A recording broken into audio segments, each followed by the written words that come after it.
Hey guys, tonight we slip into the flickering light of an ancient temple, where the air itself seems to shimmer. Candles, fat, uneven, made from tallow and beeswax, burn in bronze bowls. Their flames breathe against the painted walls, where gods with falcon heads and cobra crowns gaze down, calm and eternal. The scent is heavy, resin, spice, maybe something floral you can't quite name. It's not perfume the way you think of it now, bottled and spritzed before a date. No, this scent feels alive. It clings to your skin like heat. You could almost taste the centuries.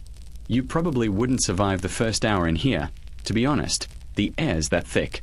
So, before you get comfortable, take a moment to like the video and subscribe, but only if you genuinely enjoy what I do here. Drop your location and local time in the comments. I love seeing where everyone's listening from. Now, dim the lights, maybe turn on a fan for that soft background hum, and let's ease into tonight's journey together. The temple hushes as you step deeper inside. Frankincense coils upward from stone censers, twisting like silver ribbons toward the painted ceiling. Myrrh smolders on a separate altar, releasing a darker sweetness, almost bitter, almost sorrowful. The mixture is ancient, older than the pyramids themselves. Perfume, here, isn't decoration, it's devotion. Each wisp of smoke is a prayer the gods can smell. You can almost imagine a great hand, invisible, reaching down to breathe it in. You follow a priest whose linen robe glows faintly under the torchlight. His shaved head glistens with oil, and around his neck hangs a small jar, sealed with beeswax. Inside, the essence of frankincense waits to be offered. The Egyptians believed the gods didn't simply see or hear human worship, they inhaled it. Scent was the bridge between flesh and divinity, a kind of invisible ladder of devotion. Frankincense came from far beyond Egypt's borders, harvested from the Arabian Peninsula and ferried across the Red Sea. Traders risked pirates, heat, and snakes just to deliver the precious resin to Thebes. By the time it arrived, each grain was worth its weight in silver. Myrrh too had its own story, a thorny bush bleeding aromatic tears in the deserts of Punt, a land the Egyptians described in their carvings as God's own country. You pause near a pillar carved with lotus blossoms. A priestess walks by carrying a small bronze dish of oil. She dips her finger, then draws a line across a statue's chest. The scent hits you, a mix of lotus and cinnamon. The statue gleams in the torchlight, as though the god himself has begun to sweat. Historians still argue whether these rituals were symbolic or whether priests truly believed scent could feed a god. Maybe it was both, a spiritual feast and a sensory act, equal parts art and faith. You lean closer to an incense burner. It's carved like a hawk, the smoke rising through its beak. The smell is hypnotic. Modern scientists would later find traces of frankincense in mummy wrappings and temple walls, proof that this was no imagination. The ancient Egyptians had perfected the art of scent long before Europe even learned to distill. There's a soft rhythm in the temple, the muffled chant of priests reciting hymns. The notes rise and fall with the smoke, each syllable timed to an offering. You feel your breathing slow. The heat wraps around you like a thick shawl, perfumed and suffocating but strangely peaceful. This isn't a place of silence. It's a place of controlled sound and sacred smell, every sense choreographed toward transcendence. A quirky little detail. Some temples employed incense counters, people whose job was literally to measure how much resin was burned each day. Imagine putting that on your resume, Chief of Holy Smokes. They tracked quantities to maintain divine balance, because too much scent might offend a god, and too little might seem neglectful. Somewhere between the columns, the scent counters record their figures on papyrus, sneezing quietly. The floor beneath you is slick with old oil, shining like glass. Each step leaves a faint print, like a ghost's footprint. You wonder if any of this aroma, this living history, still lingers, trapped in the limestone pores. Archaeologists sometimes report faint sweet smells when opening sealed chambers. Maybe time itself has a fragrance, equal parts dust and memory. Your eyes adjust to the darkness. There's a basin filled with water, petals floating on top. The water ripples as another priest approaches, pouring a few drops of perfumed oil from a small alabaster jar. The air brightens instantly. It's almost citrusy. Egyptians didn't use alcohol to extract scent. Too volatile, too modern. They relied on fat, oil, and thyme. The warmth of the temple did the rest, coaxing fragrance from flowers and bark until the very air became liquid gold. And in that moment, standing among shadows and perfume, you realize this wasn't just a ritual. It was science wrapped in mysticism, chemistry dressed as worship. The first perfumers weren't artisans. They were priests, magicians, and pharmacists in one. As the chanting fades, the smoke thins into transparent ribbons. You breathe deeply, eyes half closed. Somewhere outside, the desert waits, scentless and silent. But here, within these walls, smell has become memory, language, and light. The night feels infinite, perfumed with faith. The priest leads you past a row of columns where shadows stretch like ink. You follow quietly, careful not to disturb the rhythm of the place. This temple is alive, breathing through its walls, its scents, its endless murmurs. At the far end of the hall stands a statue of a moon, carved from black granite and gleaming under the torchlight. His nostrils are flared ever so slightly, an intentional detail, sculpted that way so the god could breathe in the offerings of perfume drifting through the air. You notice how often scent appears in Egyptian art: priests holding cones of incense, kings pouring oils over divine statues, gods with little curling wisps drawn before their noses. The Egyptians believed their deities didn't just accept offerings, they literally consumed the aroma. Food could rot, gold could tarnish, but scent was pure, invisible nourishment for immortals. The nose of the gods, they called it. You watch as the priest lifts a bronze ladle, pours a viscous golden oil into a flame, and bows his head. The oil hisses, releasing a cloud of smoke that curls toward the statue's face. He whispers something, soft, rhythmic, too old for your ears to catch. The smoke kisses the god's nose, and for a moment, the air feels charged, as though you're eavesdropping on a conversation not meant for mortals. It's strange to think that something so fleeting, so intangible, was once the most sacred form of worship. Historians still argue whether scent rituals began as practical deodorization in hot climates or as genuine acts of devotion. Maybe both. If your gods lived inside stone temples without windows, maybe you, too, would invent a way to make the divine smell like heaven instead of a limestone sauna. A faint breeze carries the perfume toward you. It's sweet but grounded, like honey poured over cedar. The Egyptians were masters of balance. Their scents were never cloying, always layered: wood, spice, resin, blossom. Even their word for to smell, senature, also meant to make divine. To them, scent wasn't accessory, it was identity. Some priests were even known as the noses. That was their literal title, the nose of the temple. They were specialists trained to choose and blend fragrances appropriate to each god. Imagine a whole hierarchy of ancient perfumers debating whether Bastet prefers myrrh or lotus today. In some texts, each deity had its own olfactory signature. Ra, the sun god, might be honored with cinnamon and frankincense to mirror the warmth of daylight, while Isis, goddess of magic, receives softer floral notes meant to evoke moonlit gardens. You stand beside one of these noses, an older man with a careful hand and tired eyes. He carries a small alabaster jar bound with palm fiber. Inside is oil infused with blue lotus, the flower of rebirth. He dips his finger, anoints the statue's crown, and murmurs a hymn about light returning from darkness. The lotus scent cuts through the heavier resins, a sudden, airy brightness in the dense temple atmosphere. He glances at you briefly, perhaps amused by your clumsy awe. Then, with the authority of someone who has done this ritual every dawn for 50 years, he says, "The gods do not see us, traveler. They smell us first." You try not to sneeze. The air is thick with layers of smoke and perfume. Somewhere nearby, another priest strikes a small gong, signaling the offering is complete. The scent swirls upward, merging with thousands of others over the centuries, forming an invisible column that must, by now, reach the stars. There's something oddly human about it all. For all the solemnity, the ritual is built on a very ordinary truth. Everyone wants to smell good to someone more powerful than themselves. Maybe the difference between worship and flirtation is thinner than we think. You pass through another doorway into a smaller chamber, its walls darkened with centuries of soot. Here, perfumes for specific festivals are prepared. Clay jars sit in rows, each sealed with wax and marked with hieroglyphs, names of gods, recipes, or warnings. One jar reads simply, "The breath of a moon." Another says, "To awaken the heart of Ra."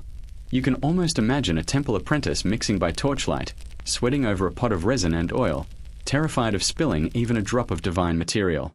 A quirky fact floats into your mind. Some Egyptian temples were said to emit natural perfumes, as if the stones themselves exhaled holiness. Visitors to the temple of Edfu in later centuries swore they could smell cinnamon long after the priests had gone. Of course, Historians debate that claim, suggesting it might have been lingering residue soaked into the walls, or a trick of imagination powered by faith. Either way, it's a lovely thought, a building that keeps breathing long after its gods have fallen silent. The priest waves his incense wand, dispersing the last of the smoke. The gods have eaten, the air has spoken, and now mortals may exhale again. You feel lightheaded, a little dizzy from it all. Maybe it's the heat. Or maybe it's the dawning realization that this temple is a kind of perfume bottle, massive, stone, but delicate in spirit. Every wall, every carving, every ritual designed to release one invisible thing, devotion in vapor form. The scent lingers as you step outside into the pre-dawn cool. The Nile shimmers in the distance, carrying its own smells: mud, water lilies, fish. Behind you, the temple exhales one final wisp of frankincense. You can almost hear it whisper, "Remember this." The air beyond the temple is cooler now, soft with morning haze. A sliver of sun edges over the palm trees, and with it comes the faint sound of grinding, rhythmic, deliberate, almost musical. You follow the noise toward a courtyard behind the temple, where men and women sit cross-legged around low stone tables. Here, among pestles and jars, begins the making of something legendary: Kyphi, the sacred perfume of Egypt. The workers look ordinary, linen tunics, bare feet, but what they handle borders on divine chemistry. One woman crushes dried raisins with a bronze pestle, her arms glistening with sweat. Another heats honey in a shallow copper bowl, stirring it slowly so it doesn't scorch. The mixture glows amber in the sunlight, sweet and molten. A boy nearby fans the coals under another pot, releasing puffs of warm air scented with cinnamon and juniper. Kyphi isn't just one thing. It's part incense, part medicine, part music for the nose. Ancient texts list anywhere from 16 to 30 ingredients, depending on which temple you asked. Honey, raisins, frankincense, myrrh, cassia, cinnamon, mastic, mint, and sometimes even wine. Though tonight, we are in the no-alcohol temple. So, they substitute the wine with thick date syrup.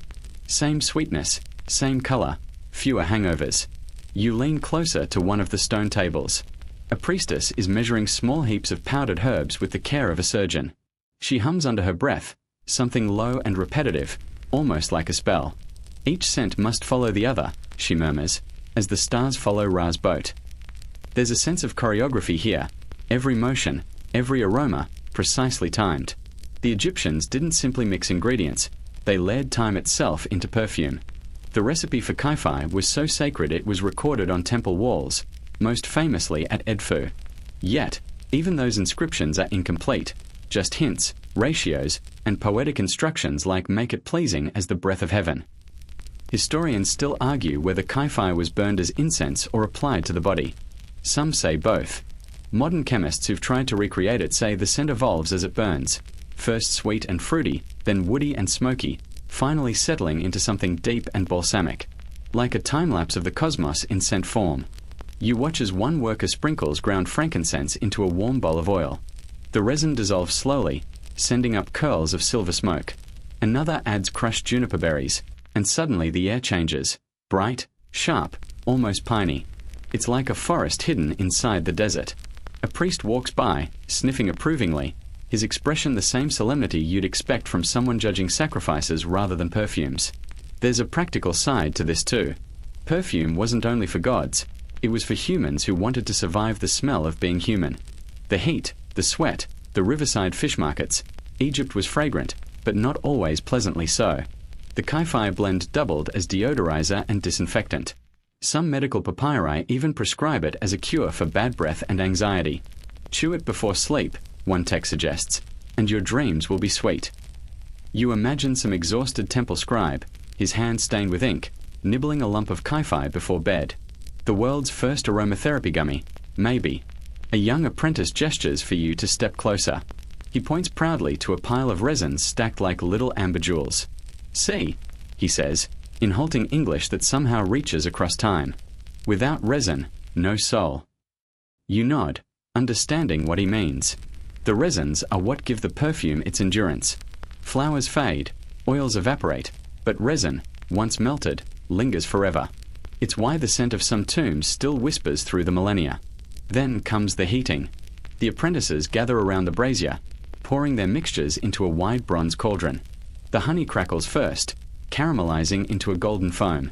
The smell is intoxicating: warm sugar, incense, dried fruit, and something else, something alive. They stir slowly, chanting lines from a hymn to Ra. The words blend with the smoke until you can't tell where language ends and perfume begins. One priest adds a pinch of mint. Another squeezes a few drops of oil from the sacred blue lotus. For joy, he explains, almost shyly. The air is dizzying now, layers upon layers of scent, like chords in a song. You breathe it in and feel the edges of the world blur a little. The Egyptians measured time differently. There were no ticking clocks, only transformations: resin to liquid, honey to foam, scent to smoke. When the color deepened to bronze and the mixture thickened to syrup, the chief perfumer finally raised his hand. Enough. They poured it into clay jars lined with linen, sealing them tight with wax. The jars would rest for 30 nights, aging like fine wine, absorbing the quiet of the temple. Only after that could Kyphi be used. And here's a curious twist. In some later periods, temple workers swore that Kyphi made at night was more powerful than the daytime batch. The gods of sleep, one inscription reads, favor the perfumer's hand. Historians still debate whether this was poetic metaphor or practical observation. Maybe the cooler night air simply preserved the scent better, or maybe they really believed the moonlight itself blessed the mixture. When the work is done, the courtyard smells like paradise and burnt sugar. The workers stretch their backs, rub resin from their fingers, and laugh softly. They look ordinary again. Yet, you realize you've just watched the making of something more enduring than any crown or monument. A perfume that could outlast empires. The chief perfumer covers the cauldron, eyes closed in prayer. The last tendril of smoke rises, twists, and vanishes into the pale morning light. Dawn slides over Thebes like a golden tide, touching the tips of pylons and the wings of carved gods. You're still near the temple, your skin sticky with yesterday's incense, when the first horn sounds, a deep, vibrating note that signals the beginning of the daily purification. Every morning, before a single offering or prayer, the priests must cleanse themselves, the temple, and the very air. And of course, in Egypt, cleansing smells divine. You follow a procession of white-robed priests toward a courtyard where shallow basins glimmer under the rising sun. The water is perfumed with lotus and salt. Its surface catches every flicker of light like liquid glass. One by one, they pour it over their heads, murmuring invocations. You can smell the lotus immediately, a fresh sweetness, almost like apple and rain. It's the fragrance of renewal. A senior priest gestures toward the inner doorway, and the rest begin to move inside, their linen dripping and shining. You trail behind, the cool scent of water giving way to the warm aroma of burning resin. Inside the sanctuary, the rituals flow like choreography, measured, silent, but heavy with intention. At each stage, a different scent marks the act. First, cedar oil to wash away darkness. Then cinnamon bark for energy. Then the dense, dreamlike perfume of Kyphi itself, to open the soul. Every movement has its own smell, its own invisible halo. You realize the temple is not just a building, it's a symphony of fragrance played from dawn until dusk. In a corner, an attendant grinds something in a small basalt bowl. You peer closer. It's a paste of cardamom and honey, meant to be smeared along the doorframes so that even the walls might breathe purity. The Egyptians believed scent carried intention, that fragrance itself could summon cleanliness, health, even moral order. A bad smell wasn't just unpleasant, it was spiritually dangerous. If your temple smelled foul, your god might stop listening. A funny thought strikes you. Somewhere out there, a priest probably blamed a famine on a bad batch of incense. Sorry, Ra, the myrrh shipment was late. You move through the main hall, where sunlight pours through high vents, mixing with smoke in slow spirals. The head priest lifts a small vessel of oil, golden, thick, and glimmering like sunlight in liquid form. He tips it over a bronze burner, and the flame answers instantly, blooming with a soft hiss. The scent that follows is unmistakable. Frankincense, again. Sweet, resinous, slightly citrus. This moment is part of what they call the awakening of the god. The statue, still silent and cold in its shrine, must be reanimated every dawn. The priest approaches reverently, holding the incense aloft.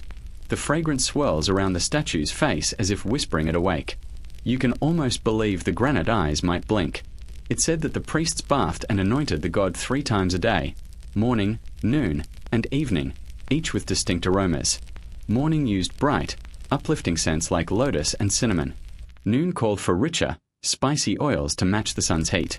And at dusk, soothing Kyphi calmed the god for sleep. Historians still argue whether these cycles reflected cosmic order or simply practical hygiene for statues that could smell pretty musty after a few centuries. Either way, it's oddly comforting to imagine a god with a bedtime routine. As you wander farther in, a young acolyte offers you a small strip of linen soaked in oil. "Breathe this," he says softly, "to clear your heart." You press it near your nose and inhale. The scent is gentle, juniper and something faintly floral. Your chest loosens, your pulse slows. You remember how ancient texts often described scent as medicine. They believed each aroma vibrated with the same life force that animated the world. The right combination could balance the body and mind. In a way, this whole ritual is an act of aromatherapy, centuries before anyone coined the term. From somewhere behind the altar comes the faint scraping of stone. A priestess opens a jar of Kyphi, releasing a fragrance so dense it's almost visible, a caramel dark wave that melts into the air. The smell settles into your clothes, your hair, your lungs. It's not overpowering, but it's everywhere. Sweet, smoky, faintly wine-like even without alcohol. You feel grounded, heavy, safe. In another world, you might call this mindfulness. Here, it's devotion. Outside, the first rays of sunlight reach the temple's facade. Inside, the god is fully awake, his image shining with oil and gold leaf. The priests begin their chants, deep and resonant, filling the air with syllables that seem to pulse through the perfume. You find yourself swaying slightly, not from fatigue but from immersion, the way scent can carry rhythm, how the mind drifts when surrounded by repeating aroma and sound. There's a curious detail in some temple records. During special festivals, priests would release clouds of perfume through hidden vents in the sanctuary walls. The idea was to make the god's presence tangible to everyone outside. Imagine being a farmer passing by the temple, and suddenly the air turns sweet and foreign, as if the deity has just sighed. You'd probably drop your basket and kneel right there. You glance toward the doorway again, half expecting to see such a vent exhaling invisible blessings into the streets. The notion is both strange and beautiful, that holiness could be something you smell before you ever see. The ceremony ends quietly. The statues gleam, the air still hums with scent, and the priests disperse to record the ritual on papyrus. The gods are awake, and the day has officially begun. You step back into the courtyard, blinking against the sun. The perfumed water from the basin sparkles like tiny mirrors, reflecting fragments of sky. You breathe in deeply, lotus, cedar, honey, smoke. You can't separate them anymore. It's all one long exhale of faith, warmth, and human precision. You feel strangely clean, as if the ritual worked on you, too. The sun now sits high over Thebes, painting the temple roofs in a haze of heat. You've followed the scent trail deeper still, into the cool shadowed heart of the complex, the storage chambers. Here, the air changes. Gone are the sweet clouds of incense and honey. What fills your lungs now is the raw, potent breath of the earth itself. Crushed bark, sticky resins, dried petals, and jars sealed with wax. The perfume of the gods begins here, in rooms that smell more like apothecaries than heavens. A scribe looks up from his tablet as you enter. He's thin, dusted with cinnamon powder, and surrounded by chaos that somehow feels organized. Shelves upon shelves of amphorae and linen-wrapped parcels. Each jar bears an inscription in careful hieroglyphs: oil of cedar, resin of punt, flowers of the sacred lotus. You imagine these markings as recipes, inventories of scent. He nods at you politely, then returns to counting tiny pellets of something dark and shiny. "Myrrh," he mutters, "the desert's gift and curse." You move slowly down the narrow aisle. The room smells like every part of the world at once.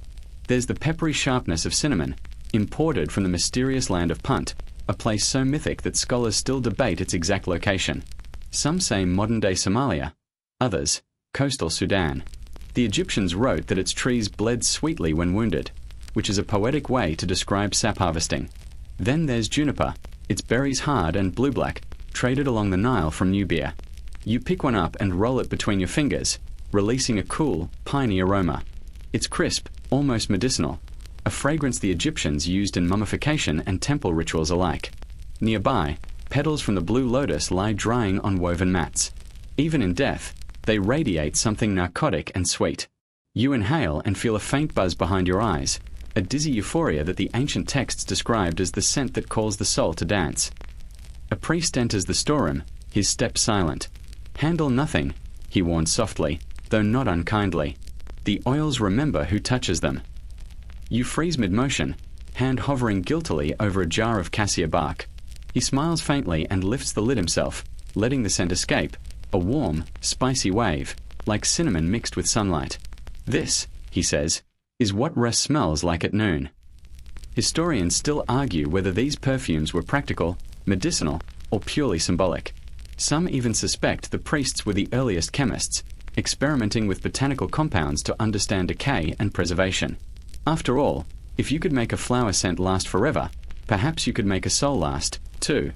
You watch as the priest measures a small handful of resins onto a scale. "One measure to please the god," he murmurs, "2 measures to please the king." The third measure he doesn't say aloud, but you notice him slip it into a small pouch under his robe. Maybe even Holiness has its side hustles. A scroll on a nearby table catches your eye. Its drawings show curious little tools: filters, funnels, heating bowls, and what looks suspiciously like an early distillation pot. Steam alchemy, long before medieval Europe claimed the idea. Egyptians heated ingredients gently over charcoal, then collected the condensed droplets of scented oil on linen pads. No alcohol, no glass tubes, just patience and heat. The result: oils that carried the spirit of plants themselves. You pick up one of the clay lids. The rim is darkened, sticky. When you rub it, the residue softens and releases a whiff of cedar and honey. Suddenly, you're standing in 2 centuries at once, the present smell of the storeroom and the ghost of its last use. That's the strange magic of perfume. It collapses time. The priest gestures toward a set of heavy doors at the far end. "The sacred stock," he says. 2 guards stand watch, spears upright. Beyond them lie the most precious imports: tiny jars of cardamom from the Levant, benzoin resin from Arabia, and the fabled cinnamon bark worth its weight in silver. When the jars are opened, the scent reportedly lingers for hours, clinging to the guards' clothes like invisible gold dust. And here's a curious little tidbit. In temple records from Hatshepsut's reign, perfumed materials were listed among offerings more valuable than jewels. Some shipments of myrrh were even planted in Egyptian soil, as though they could grow into living shrines. "The trees of Punt shall breathe forever in Kemet," the inscription reads. Historians still debate whether these were literal transplants or poetic exaggerations, but the thought of holy perfume trees growing along the Nile feels too good not to believe. You notice that everyone here moves quietly, reverently. To drop a jar would be unthinkable, not just wasteful, but sacrilegious. Scent wasn't measured only in value but in power. A single drop of the wrong oil on the wrong altar could, in theory, offend a god. And so they labeled, tracked, and guarded everything. Perfume was politics. A small apprentice shuffles past, clutching a jug almost his own size. The wax seal glistens faintly, catching the lamplight. "Lotus oil for the afternoon ceremony," he says, puffing with pride. You smile. Even the youngest hands here carry the divine. Before you leave, the priest offers you a scrap of linen dabbed with something golden. "This," he says, "we call the sun's breath." You lift it to your nose. It's dazzling, bright citrus notes, grounded in amber. It feels like standing outside under noon light, eyes closed, the world humming. "From the bark of sweet acacia," he adds, "mixed with a little honey." You tuck the linen away carefully. Outside, the temple hums with afternoon chants, but the storeroom scent clings to you long after you step into the heat: resin, spice, flour, and time itself. The afternoon sun blazes white across the Nile, and for a moment you think even the river smells of perfume. You follow the sound of drums and the glint of gold toward the royal enclosure, where another ceremony is about to begin. If the temple is a symphony of scent for gods, then this is a private concert for the living embodiment of divinity, the pharaoh. You step through a gate guarded by massive lion statues and into a courtyard shimmering with heat. The marble underfoot is so polished it mirrors the sky.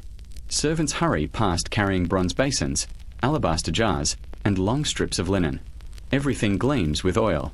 It's as if the entire palace is preparing to inhale. In the center of the courtyard stands a platform draped in white linen. A small canopy shades the royal throne, and beneath it, the pharaoh waits, bare-chested, skin the color of burnished clay, body dusted with gold powder. He looks like he's carved from sunlight. Around him, attendants kneel with bowls of oil, perfumes, and unguents. This isn't vanity. It's politics and piety intertwined. The scent that clings to the pharaoh must be worthy of a god. Egyptians believed the ruler's body was not fully human. It was a vessel for divine essence, and fragrance was how that essence revealed itself. A good ruler smelled like life itself. A bad one? Well, let's just say history doesn't record the perfume of failed kings. The chief perfumer steps forward. He holds an alabaster jar sealed with beeswax and tied with silk. He breaks the seal carefully. No sudden movements, no wasted drop. The smell that escapes is warm, sweet, and resinous. Frankincense and myrrh again, but deepened by lotus oil and cinnamon. The mixture shines like molten amber. He pours a few drops into his hands, then raises them to the sun. "The breath of Ra," he murmurs. The attendants echo him softly, their voices rippling through the air like the first notes of a prayer. Then, with slow, deliberate strokes, the perfumer begins to anoint the pharaoh, shoulders, chest, arms, legs, each touch leaving behind a sheen of gold-tinted oil. The heat makes the scent bloom instantly. You can smell it even from where you stand. Warm resin, honey, smoke, and lotus. It's hypnotic. The pharaoh's skin gleams, muscles catching the light like polished bronze. You realize how perfume, in this world, isn't a luxury, it's armor. Invisible, but powerful. Historians still argue whether the anointing oils had protective properties or if they were purely ceremonial. Some say the resins acted as natural insect repellents, keeping mosquitoes and rot at bay in Egypt's punishing heat. Others see it as symbolic, scent as divine shield. The truth, as usual, is probably both. Even holiness appreciates good hygiene. As the perfumer moves, he murmurs a hymn. Each phrase names an ingredient and the god it honors. Honey for Hathor's sweetness, myrrh for Isis's magic, cedar for Osiris's strength. The rhythm lulls you. You half expect the scent itself to hum in tune. Nearby, servants open more jars, each labeled in neat hieroglyphs. One reads oil of youth. Another says essence of eternity. You peek over a shoulder and catch a glimpse of a pale, milky liquid with flecks of gold leaf floating inside. They actually infused oil with metal, believing it captured the light of the sun. A quirky detail. Tiny gold particles in oil were thought to strengthen the heart. Modern science would call it placebo. The Egyptians called it immortality. An attendant approaches carrying a fan of ostrich feathers soaked in rose oil. With every sweep, he disperses another layer of fragrance into the air. You breathe in deeply. It's lighter now, floral and sharp, cutting through the heavier myrrh. The entire courtyard smells like an orchard trapped inside a flame. Then comes the most intimate part of the ritual. A priestess, her hair braided with lotus petals, steps forward carrying a small alabaster cone. She places it gently on the pharaoh's head. The cone begins to soften in the sun, slowly melting, releasing a steady stream of perfume that trickles through his hair and down his neck. Over the course of the day, it will dissolve completely, bathing him in scent from crown to shoulder. Egyptians used these cones for feasts, rituals, even funerals. They were portable, wearable incense, perhaps history's first slow-release perfume. The pharaoh closes his eyes as the oil drips down. Around him, courtiers kneel, heads bowed. The drums pulse, low and steady. The air grows heavy with fragrance until it almost hums. You feel dizzy, half from the heat, half from the intoxicating mix of aromas. You can see now why even in death, the kings demanded scent. When archaeologists opened Tutankhamun's tomb, the jars of perfume still carried traces of their original aroma after more than 3,000 years. Imagine that, a smell surviving longer than a language. The perfumer steps back and bows. The pharaoh rises, glistening, radiant, and entirely otherworldly. When he walks, the air seems to follow him, as though pulled by invisible threads of scent. The priests chant blessings, invoking Myrrh, the cosmic balance, to bind this fragrance to his rule. It's a strange, humbling thing, watching this ritual. Perfume here isn't decoration. It's destiny. You can fake a crown, but not a scent that moves gods. As the ceremony ends, the sun dips slightly westward, and the pharaoh's attendants begin to gather the empty jars. The scent lingers, thick, sweet, eternal. You step back into the shade, your skin prickling with heat, and wonder if the air itself remembers him. By nightfall, the temple corridors fall silent again, but the air remains fragrant, layers of incense and oil mingled into a ghostly sweetness. You think it might be the smell of eternity itself. Yet just beyond the sacred walls, another scent rises, one you recognize immediately: embalming resin, sharp and medicinal, mixed with cedar, juniper, and beeswax. The Egyptians, after all, believed that even in death, the soul should smell alive. You follow that trail through a side passage lit by flickering lamps. Down a narrow staircase, you reach a chamber carved deep into limestone. The air is thick, close, and strangely warm. Inside, a group of embalmers works in calm concentration, their linen aprons stiff with resin. They move around the body of a nobleman laid out on a stone table, skin pale under lamplight, features softened by natron. Here, scent isn't vanity or worship. It's preservation of flesh, memory, and identity. The Egyptians didn't just mummify bodies, they perfumed them into endurance. The chief embalmer dips his hands into a basin of thick, amber-colored oil. The smell is immediate: pine resin, myrrh, cassia, and lotus. No alcohol, just oil warmed by human touch. He begins to anoint the body with deliberate strokes, humming under his breath. To sweeten the passage, he murmurs. It's oddly tender, almost familial. You watch as the oil gleams on the skin, giving it a faint shimmer like wet sandstone. The scent builds until the room becomes dizzying, almost narcotic. You imagine that if death has a perfume, this must be it, a smell so heavy with meaning it could almost stop time. Historians still argue whether this practice began for spiritual or practical reasons. Some say the resins and oils simply kept the body from decaying. Others insist the priests used perfume to guide the soul through the underworld, each aroma a landmark in the invisible world beyond. In Egypt, you didn't need a map to the afterlife. You just needed the right scent to follow. Nearby, an apprentice grinds ingredients in a shallow stone bowl. You lean closer and recognize honey, cinnamon bark, and juniper berries. He mixes them with melted beeswax, then pours in cedar oil until the paste turns golden and glossy. This will be used to seal the wrappings, a fragrant glue binding the body and soul together. It's strange, you think, how this process mirrors life. The same oils once rubbed onto pharaohs in the palace now serve to prepare them for eternity. The scent is the bridge. What you wear in life you carry into death. And maybe, just maybe, the gods judge your aroma before your heart. One of the embalmers adds a new ingredient: bitumen, dark and tar-like. The smell turns smoky, almost like burning incense. The mixture hisses softly as it's warmed. From the Dead Sea, he explains proudly. Even the underworld recognizes this smell. You can't help but smile. The man's clearly a connoisseur. A priest enters quietly, carrying a small alabaster cup. He dips a reed brush into it and begins painting hieroglyphs on the linen strips that will soon wrap the body. Perfume of Osiris, he says, the god who first taught men to smell like gods. He paints each strip with precision, murmuring blessings that sound half like prayer, half like recipe. You catch another detail: jars labeled with red ochre ink, oil of joy, unguent of silence, essence of the horizon. You can almost imagine a fragrance store with those names. A little pricey, probably, and you definitely wouldn't survive the shipping fees. But humor aside, it's breathtaking how systematically the Egyptians worked with scent. Every stage of embalming had its own blend: one to cleanse, one to purify, one to seal, and one to awaken the senses of the dead. The most sacred of all was a compound known simply as the oil of Ra's tares. No one today knows its exact formula. Some guess it combined lotus, frankincense, and something now extinct, perhaps a flower that grew only in temple gardens and vanished with them. The body is finally wrapped, layer upon layer, each soaked in perfume. When the final bandage is tied, the room smells almost unbearably rich. One of the embalmers lifts a small cup of oil, offering it to the air.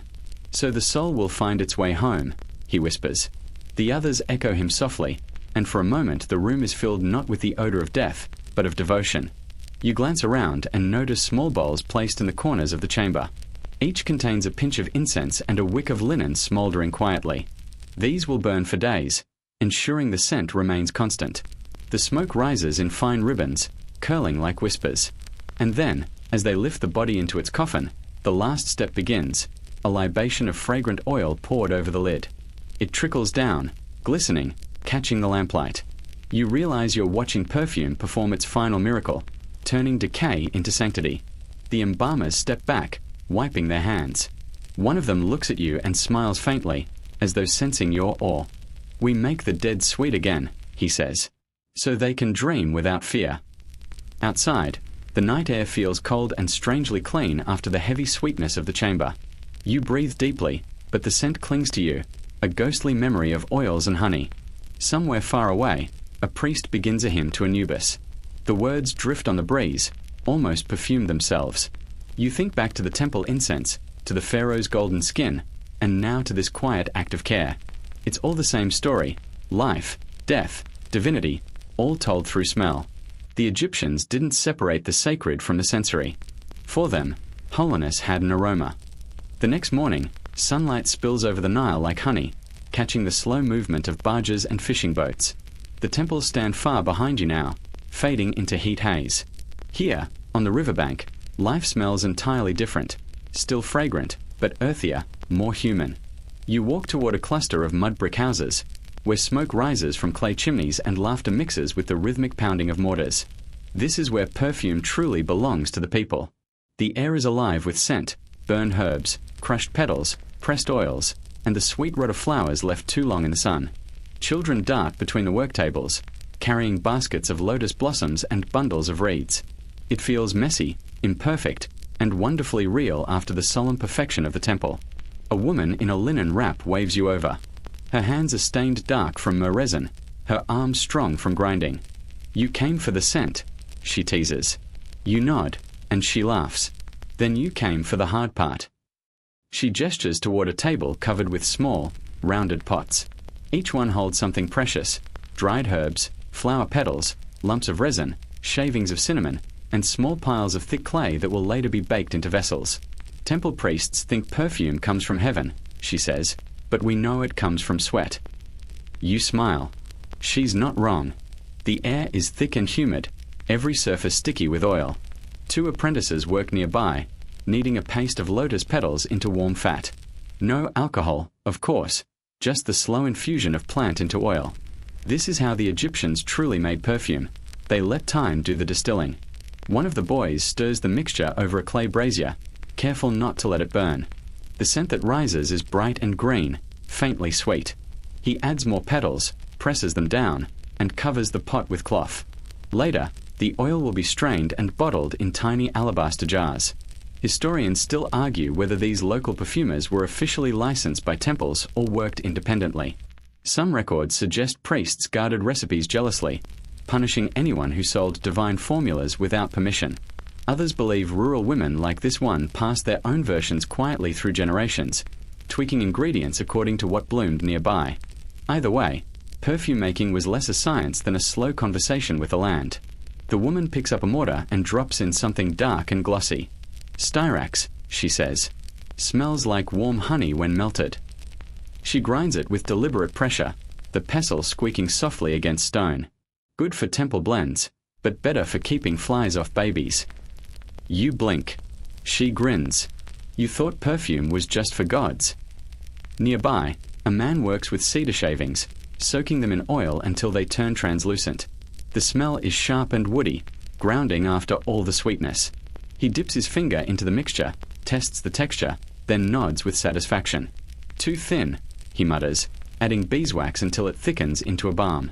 This is perfume as practicality, a way to mask the smells of daily life, to soften skin burned by the sun, to anoint wounds, and to mark festivals with joy. You see how the sacred and the ordinary blend here, just like oil and resin. A few children gather around, curious. One holds up a small clay bottle shaped like a lotus bud. "My mother says this one keeps away nightmares," she says proudly. Inside is nothing more than melted honey mixed with crushed mint leaves, but it smells divine. You take a sniff and nearly laugh. The simplicity of it feels perfect. And then you notice something, etched onto one of the larger jars in crude hieroglyphs, "Gift for the Temple of Isis." So, despite her rebellious tone, the woman's craft feeds the gods after all. The temples may hold the recipes, but the villagers keep the ingredients alive. She motions for you to help. You hesitate. She hands you a bundle of rose petals anyway. "Crush them," she says, "like you're trying to forget someone." You obey, pressing them between your palms until the oil stains your skin pink. The The scent bursts out, fresh, sharp, and heartbreaking. You laugh softly. It works. Of course it does, she says. Perfume is just memory in disguise. That line stays with you as the day stretches on. The workers move like a choir, grinding, heating, stirring, straining. Clay pots clink. Fire crackles. The air hums with life. And the smell, goodness, the smell, is almost too much to take in. Later, they pour the finished oil into alabaster bottles, seal them with beeswax, and pack them into reed baskets bound for the city. The woman wipes her hands on her apron and sighs. Tomorrow, they'll sell it to priests. The day after, they'll call it divine. She laughs quietly. But we know better. We make it with our hands. As the sun sets, she lights a small oil lamp and tips its flame toward a bowl of resin. It catches instantly, sending up a ribbon of smoke that smells of honey and pine. She waves the smoke toward you in farewell. Take this one with you, she says. It keeps away bad dreams. You smile and breathe deeply.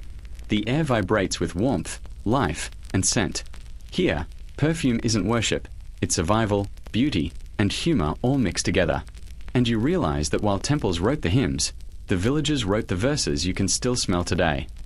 By now, the scents of Egypt have wrapped around you like invisible silk, sweet myrrh, smoky cedar, lotus, honey, and the faint mineral tang of the river. You've smelled devotion, death, and daily labor. But now comes the strangest truth of all. Perfume in Egypt wasn't just about worship or beauty. It was about power. You find yourself back in Thebes, standing outside the high stone walls of the great temple of Amun. The air hums with tension. Inside, priests chant in perfect rhythm, their voices echoing off the columns. But beyond the chanting lies a quieter empire, the one ruled by fragrance. Temple perfume wasn't just divine, it was political currency. Only priests were allowed to make certain blends, and only the pharaoh could authorize their use. If you controlled the scent of the gods, you controlled the hearts of the people. And in Egypt, that control smelled faintly of cinnamon and smoke. A young scribe, sweating under the sun, leads you through a narrow gate. Be careful what you breathe in, he whispers with a half-smile. Some smells belong to the gods, and they don't like to share. Inside, rows of clay amphorae line the walls, hundreds of them, each labeled with hieroglyphs. Kyphi of Ra oil of Hathor, unguent of the west wind. Each jar represents power, ritual, and revenue. The temple doesn't just worship with these oils, it sells them. Historians still argue whether ancient temples functioned like monopolies. Some believe the priesthood controlled trade routes for resins and spices, taxing every shipment of myrrh from Punt and Frankincense from Arabia. Others think the temples simply claimed divine ownership, using threats of spiritual punishment to protect their formulas. Either way, the effect was the same. Perfume flowed upward, money flowed inward, and the gods always got their cut. A priest walks past, robes rustling, carrying a bronze balance scale. Every drop is weighed, the scribe explains. Too little, and the offering is incomplete. Too much, and you waste the breath of the gods. You can almost imagine the endless accounting ledgers filled not with numbers but with the weight of scent itself. The priest stops by a low table where two women are mixing resins into oil. They work with precision, like pharmacists rather than worshippers. The fragrance of the sun, one mutters, adding a pinch of cinnamon. The heart of Osiris, says the other, stirring in cedarwood. Their tone is reverent, but you can sense the fatigue of routine. You suspect not all miracles smell equally divine when you've stirred them since dawn. Suddenly, a voice calls from the back of the chamber. A senior priest strides in, his gold pectoral gleaming. "Stop the blend," he commands. Everyone freezes. He lifts one of the amphorae, inhales, and frowns. Too much honey. The formula of Ra must never smell sweeter than the formula of Isis. You can almost hear the bureaucratic panic in the room. Someone could lose their position, or worse, their nose privileges. It's almost comical. Divine fragrance reduced to office politics. You half expect someone to file a papyrus complaint to HR, heavenly resources. But beneath the absurdity, the stakes are serious. These formulas were guarded like state secrets. A stolen recipe could mean heresy. Punishments for unauthorized perfume making are lost to time, but some scholars think offenders faced public shaming or expulsion from temple service. In a world where scent was sacred, misusing it was blasphemy. The scribe points to a smaller side room, dimly lit and lined with scrolls. "These," he whispers, "are the closed formulas. Only 3 priests may read them." You lean closer and glimpse fragments of text written in delicate hieratic script. Ingredients are listed alongside hymns, each recipe both a chemical instruction and a prayer. Kyphi, you read, to please the night, to drive away the shadows. You can't help but admire how seamlessly they merged science and soul. Outside, merchants gather by the temple gates. They're not allowed inside, but they trade in the shadows, spices from Punt, cedar oil from Lebanon, cinnamon from distant India. Every jar that enters the temple is taxed, stamped, and blessed. You realize you're watching one of the earliest perfume economies take shape. The temple is both laboratory and government, an ancient version of big fragrance. A small boy runs past carrying a clay pot of freshly pressed lotus oil. His tunic flutters like a sail. "For the feast," he calls. The scribe smiles. Everyone wants the smell of the gods for their weddings. You nod. In a sense, that's still true today. Perfume remains our most invisible luxury, the thing we wear to feel divine. As the day fades, the priests close the gates, sealing the temple and its secrets. The scent of incense leaks through the cracks in the door, sweet, smoky, and slightly smug, as if the gods themselves enjoy being monopolized. You linger, watching merchants pack up their stalls. One mutters to another, "Tomorrow, they'll buy our myrrh for 2 deben. Next week, they'll sell it back as holy oil for 10. You both laugh quietly. Capitalism clearly didn't start with the Greeks. Still, as the evening wind sweeps across the courtyard, carrying with it the mingled sense of trade and ritual, you feel a strange reverence. Power has many forms: crowns, armies, laws, but perhaps the most enduring is invisible. A ruler's words fade. A kingdom's gold melts. But the perfume of authority, that lingers, even in the ruins. You breathe deeply. Somewhere behind the temple walls, a priest recites the night hymn, his voice soft under the stars. The air grows cool. The smell of frankincense drifts outward, curling around you like smoke from an old, expensive secret. The wind changes as the sun dips behind the dunes. You stand on the edge of the old temple precinct, watching the sky turn a soft amber grey.